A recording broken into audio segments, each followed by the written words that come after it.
وَمِنْهُمْ مَنْ يَسْتَمِعُ اور ان میں سے کچھ وہ ہے جو کان لگاتے ہیں الیک آپ کی طرف وَجَعَلْنَا عَلَى قُلُوبِهِمْ اور ہم نے ڈال دیے ہیں ان کے دلوں پر اکنہ پردے ان یفقہوہ اس بات یہ کہ وہ سمجھے کسی بات کو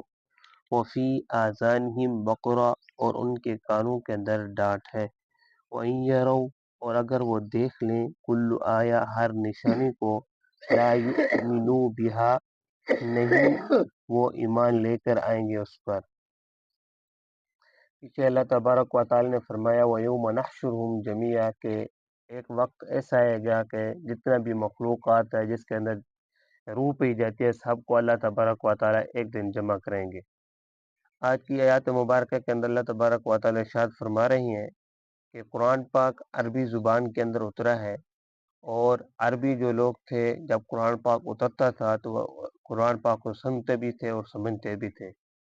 اور بعض دفعہ ایسا موقع بھی آ جاتا تھا کہ آپ علیہ الصلوۃ والسلام جو بات نہیں سمجھ سکتے تھے وہ ان کو آپ صلی اللہ علیہ وسلم سمجھاتے تھے، جیسے کہ اللہ کا فرمان بھی ہے وہ یعلمہم الکتاب والحکمہ کہ اللہ تبارک و تعالی نے آپ کو پیغمبر بنا کر بھیجا ہے تاکہ کتاب سکھائے اور حکمت سکھائے۔ تو عربی لوگ تھے قرآن کو سنتے بھی تھے سمجھتے بھی تھے، اور کچھ مشرک لوگ آپ علیہ الصلوۃ والسلام کی مجلس کے اندر اس وجہ سے بیٹھتے تھے اول سے لے کر آخر تک ہر بات آپ علیہ الصلوۃ والسلام کی سنتے تھے، قرآن پاک بھی سنتے تھے، جو بھی آپ دین کی بات کرتے تھے یا جو بھی سمجھانے کی بات کرتے تھے تو اول سے لے کر آخر تک مشرک لوگ آپ علیہ الصلوۃ والسلام کی مجلس کے اندر بیٹھے رہتے تھے سنتے تھے، عمل کی نیت سے نہیں سنتے تھے بلکہ اس نیت سے سنتے تھے کہ کوئی اشکال آ جائے، کوئی اعتراض آ جائے، ہم دین کے خلاف قرآن کے خلاف کوئی اعتراض کوئی اشکال پیش کریں، اس نیت سے بیٹھے رہتے تھے۔ ایک مرتبہ اللہ تبارک و تعالی نے یہ آیات نازل فرمائی جو سورۃ المائدہ 6 سپارے کے اندر موجود ہے۔ اللہ نے فرمایا حرمت علیکم المیتۃ والدم کہ اللہ تبارک و تعالی نے تمہارے اوپر مردار کو حرام کر دیا ہے اور خون کو حرام کر دیا ہے۔ جب یہ آیات نازل ہوئی مجلس ختم ہوگی تو کافروں نے مشرکوں نے یہ شوشہ چھوڑا کہ دیکھو پیغمبر کی بات تو سنو، ہر وقت ہمیں کہتا رہتا ہے اللہ تعالیٰ کی طرف بلاتا رہتا ہے، دین کی طرف بلاتا رہتا ہے، رب کے گیت گاتا رہتا ہے۔ اب تبارک و تعالیٰ نے فرمایا کہ حرمت علیکم المیتۃ جو تمہارے اوپر مردار کو جو خود بخود مر جائے وہ حرام ہے، جس کو اپنے ہاتھوں سے تم ذبح کرو تو وہ حلال ہے۔ تو اس طرح کا شوشہ لوگوں کے سامنے چھوڑ دیا کہ دیکھو کیسی کیسی باتیں کرتا ہے کہ جس کو اللہ تبارک و تعالیٰ مارے اس کو یہ حرام سمجھتے ہیں، جس کو اپنے ہاتھوں سے مارے تو اس کو حلال سمجھتے ہیں۔ تو اس طرح کے اعتراض اور اشکال کرنے لگے، لوگوں کے ذہنوں کو خراب کرنے لگے۔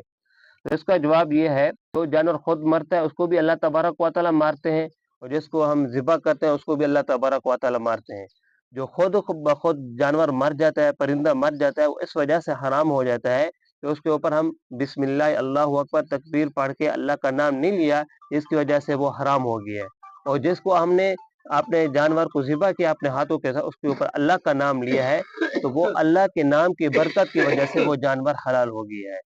تو یہ لوگ اس وجہ سے مجلس کے اندر شریک ہوتے تھے۔ تو اللہ نے فرمایا وَجَعَلْنَا عَلَىٰ قُلُوبِهِمْ أَكِنَّةً أَن يَفْقَهُوهُ میں نے ان کے دلوں کے اوپر پردے ڈال دیے، یہ کوئی حق بات نہیں سن سکے گے، حق بات کے اوپر عمل نہیں کر سکیں گے۔ وفی آذانہم وقرا اور ان کے کانوں کے اندر ڈانٹ ہے، ان کے کان بند ہیں، یہ حق بات کو سننے کے لائق بھی نہیں ہوں گے۔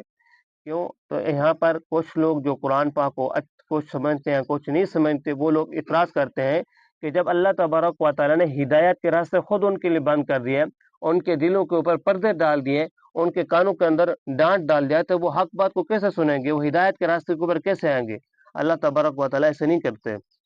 ایک دوسری جگہ اللہ تبارک و تعالیٰ کا ارشاد ہے وَقَالُوا قُلُوبُنَا فِي أَكِنَّةٍ مِّمَّا تَدْعُونَنَا إِلَيْهِ وَفِي آذَانِنَا جب اللہ کے نبی صلی اللہ علیہ وسلم کی حق بات کہتے، یہ دین کی دعوت دیتے تو یہ کافر لوگ کہتے تھے وَقَالُوا قُلُوبُنَا فِي أَكِنَّةٍ ہمارے دلوں کے اوپر پردہ ہے، مِّمَّا تَدْعُونَنَا إِلَيْهِ جس چیز کی طرح آپ بلاتے ہم آپ کی بات نہیں سنتے، وَفِي آذَانِنَا وَقْرٌ اور ہمارے کانوں کے اندر ڈانٹ ہے کہ آذاننا وقر من بیننا و بینک حجاب ہمارے درمیان اور آپ کے درمیان پردے ہیں، ہم آپ کی بات کو نہیں سن سکتے۔ فعمل اننا عاملون، آپ اپنا کام کریے، ہم اپنا کام کرتے ہیں، ہم آپ کے بات کو سننے کے لیے تیار بھی نہیں ہے، ہم آپ کی بات کو ماننے کے لیے بھی تیار نہیں ہے، آپ اپنا کام کرتے رہے، ہمیں اپنا کام کرتے رہیں۔ جب یہ لوگ خود یہی کہہ رہے ہیں اپنی زبان سے، تو اللہ کا تبارک و تعالیٰ کا قانون ہے، قاعدہ ہے، نولیہ ما تولا، جو آدمی جس طرف جانا چاہتا ہے اللہ تبارک و تعالیٰ اس کو اسی طرف ہی بھیج دیتے ہیں۔ اللہ تبارک و تعالیٰ کسی کو جبرن مجبور کر کے ایمان کے اوپر بھی نہیں لے کر آتے، کسی کو اللہ تبارک و تعالیٰ مجبور کر کے کفر کی طرف بھی نہیں لے جاتے۔ وَهَدَيْنَاهُ النَّجْدَيْنِ، اللہ تبارک و تعالیٰ نے دو راستے دکھا دیے ہیں، فَمَنْ شَاءَ فَلْيُؤْمِنْ وَمَنْ شَاءَ فَلْيَكْفُرْ، جو شخص چاہے اپنی مرضی سے ایمان لے آئے، جو شخص چاہے اپنی مرضی سے کفر اختیار کرے، کسی کو اللہ تبارک و تعالیٰ مجبور نہیں کرتے، ہر بندے کو اللہ تبارک و تعالیٰ نے اختیار دے دی ہے۔ تو اللہ تعالیٰ فرماتے ہیں جب انہوں نے اپنی مرضی سے کہہ دیا کہ ہمارے دلوں کے اوپر پردہ ہے، ہمارے کانوں کے اندر بوجھ ہے، ہم کچھ بھی نہیں سن سکتے، ہم تیری بات کو سننے کے لیے تیار بھی نہیں ہے، تو پھر اللہ نے فرمایا جب تم نے یہ راستہ چن بھی لیا ہے تو میں نے بھی تمہارے دلوں کے اوپر پردے ڈال دیے،